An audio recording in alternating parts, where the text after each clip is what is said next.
హిందూ దేవుళ్ళని ఈరోజు ప్రశ్న జోసెఫ్ రావణ్ తిట్టాడు. రేపటి రోజు ఇలాంటి వ్యక్తులు జీసస్ క్రీస్తుని తిట్టని గ్యారంటీ ఏమీ లేదు. దైవ సేవకుల్ని తిట్టనని గ్యారంటీ ఏమీ లేదు. మరో రోజు మహమ్మద్ ప్రవక్త గారి మీదో, అల్లా మీదో, లేకుంటే ఇస్లాం మత విశ్వాసాల మీదో విమర్శించడం చెప్పని గ్యారంటీ ఏమీ లేదు.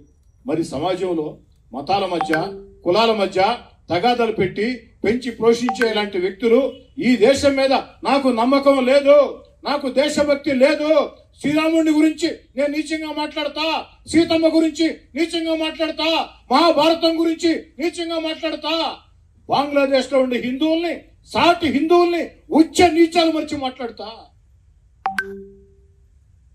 అలాంటి వ్యక్తిని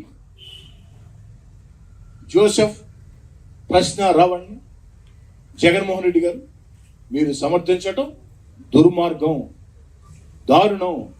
ఇప్పటికైనా జగన్మోహన్ రెడ్డిని కోరేది ఒకటే, ఒకనాడు మీ నాయకత్వంలో పనిచేసిన వ్యక్తిగా, ఒకనాడు మీ నాయకత్వంలో ఎమ్మెల్యేగా ఉన్న వ్యక్తిగా, ఆ తర్వాత మీతో విభేదించి బయటకు వచ్చి ఈరోజు మళ్ళీ ఎమ్మెల్యేగా ఉన్న వ్యక్తిగా కాకుండా ఓ పౌరుడిగా, ఓ భారతీయుడిగా, ఓ హిందూగా మిమ్మల్ని అడిగేది ఒకటే, వైఎస్ఆర్ కాంగ్రెస్ పార్టీ రాష్ట్ర అధ్యక్షుడిగా వైఎస్ జగన్మోహన్ రెడ్డి గారు మీరు ఖచ్చితంగా ఈ దేశ ప్రజలకి క్షమాపణ చెప్పాలా.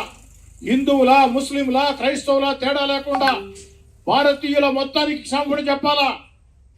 హిందూ మత విశ్వాసాల మీద దాడి చేసిన వ్యక్తులు రేపటి రోజు క్రైస్తవుల మీద, ముస్లింల మీద, మత విశ్వాసాల మీద, సిక్కుల మీద దాడి చేయరు అన్న గ్యారెంటీ ఏం లేదు.